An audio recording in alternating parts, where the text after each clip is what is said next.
Na maka alkawari zan dawo ka kama ni kamar yadda ka sa tarko ya kama ni, ka yi duk abin da kake so da ni. Yaron nan ya ja da baya cikin tsoro, amma sai ya nutsu, kamar yadda tsuntsuwa ta ce masa, kar ka ji tsoro, ni tsuntsuwa ce, amma ba irin kowace tsuntsuwa ba. Ni tsuntsuwa ce mai cike da alkawari. Mamaki ya kama yaron nan, ya ƙara matsowa kusa da kejin nan, ya yi ƙarfin hali. ‘Yan uwa masu kallo da saurare na wannan tasha ta Hikaya TV, barkanmu da sake saduwa. Muna fata kuna cikin ƙoshin lafiya. Yau ma ga mu da wani labari mai cike da darasi a cikinsa. A wani gari can arewacin Afirka ta yamma, akwai wani bawan Allah da matarsa guda ɗaya a wani ƙauye. Matan nan tana da tsohon ciki. Wannan mutum ba ya da sukuni, ma'ana ba mai hali ba ne, yana fama da talauci. Gashi Allah ya jarrabe shi da wata cuta shekara da shekaru yana fama. Yana zaune a ɗan gidansa ƙwaya ɗaya na gado. Haka matan nan take ta jinya da shi, har Allah ya karɓi rayuwarsa. Wannan mutum ya mutu bai bar wa iyalinsa komai ba in ban da wannan ɗan gida da suke ciki ƙwaya ɗaya. Haka matan nan ta dinga ɗawainiya da kanta. Bayan shekara guda da rasuwar mijin nata, sai ta haifi ɗanta santalele namiji, ta sa masa sunan babansa.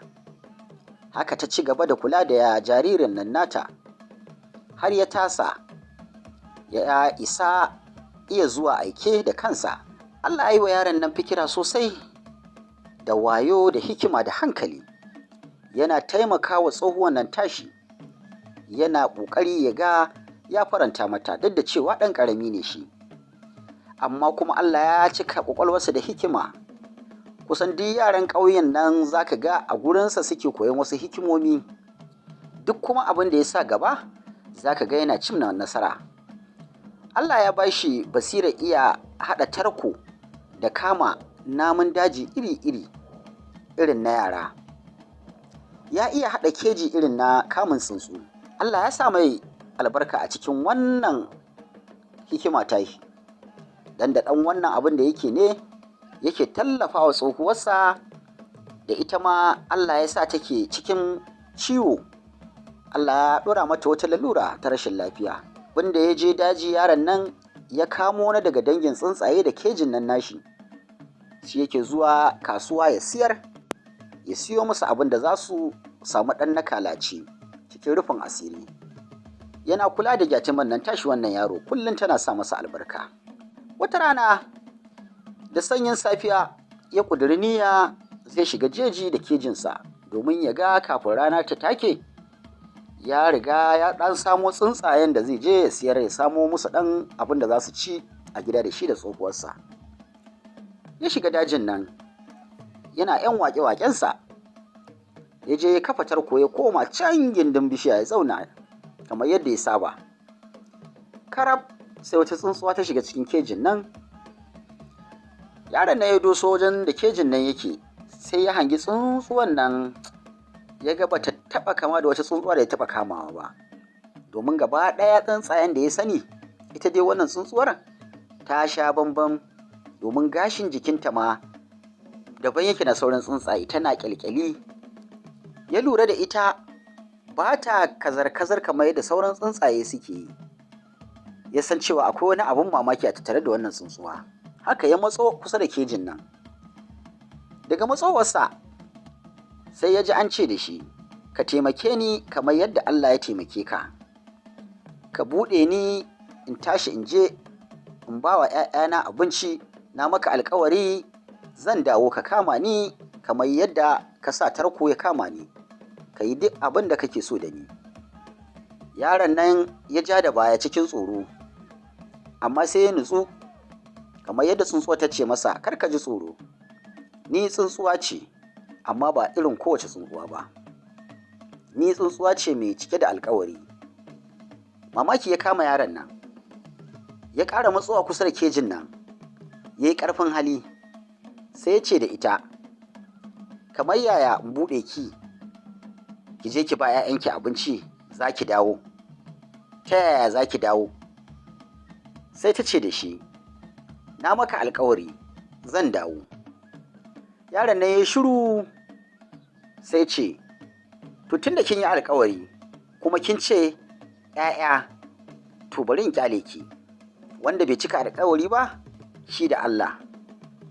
Ya sa hannu ya buɗe kejin nan, ya ɗauki tsuntsuwan nan, ya buɗe tsuntsuwan nan, ta tashi, ta yi sama tun yana ganinta ya daina ganinta.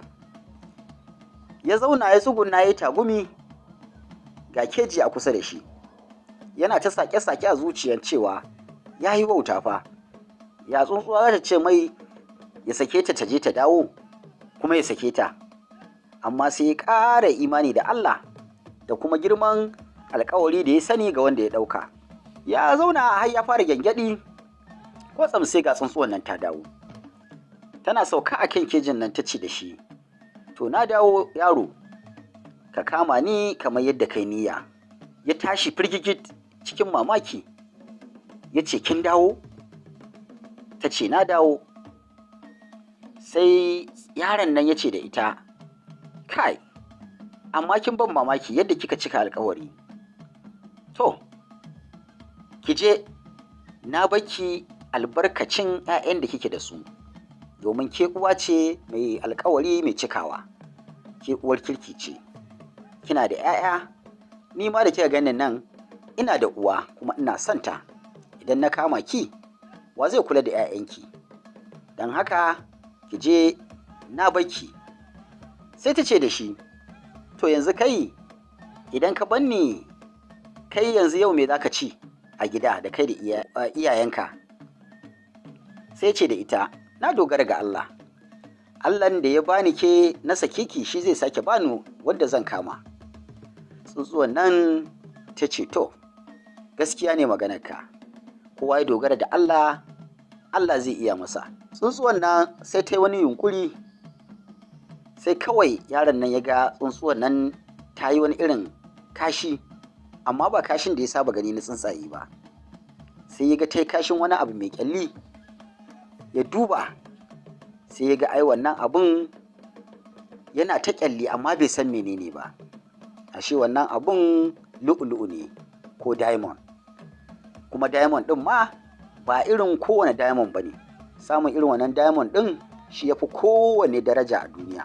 Ta ce da shi, na maka alkawari, zan taimaki rayuwarka da ta iyalinka har abada. Kullum ka zo inda nan za ka same ni, zan kuma baka wannan abin da na aje ma. In Allah ya yarda, ku da talauci kun yi sallama. Yaro ya godiya, ya ji daɗi. Wannan shine ƙarshen wannan labari. Tun daga wannan lokaci duk ƙauyen nan nasu babu wanda bai da labarin irin gawurtar arzikin da Allah ya yi wa wannan iyali. Yaro ya zama gawurtaccen mai kuɗi tare da mahaifiyarsa. Labarinsu ya isa ko'ina a faɗin arewacin Afirka da yammacinta da gabashinta. Wannan sakamako ne irin na jin tausayi da kuma imani da Allah. Darasin wannan labari yana koya mana yadda a kodayaushe ya kamata mu dinga imani kuma da yadda da Allah shine mai bayarwa, sannan da tausayawa. In ka tausaya wani, kai ma Allah zai tausaya maka, duk irin cikin tsananin da kake ciki. Ku tara a gaba domin samun makamantan irin wannan labarai a wannan tasha tamu ta Hikaya TV. Ku danna mana alamar subscribe kuma ku yi liking, ku yi sharing don 'yan uwa su gani su amfana. Mu haɗu a bidiyo na gaba. Mun gode.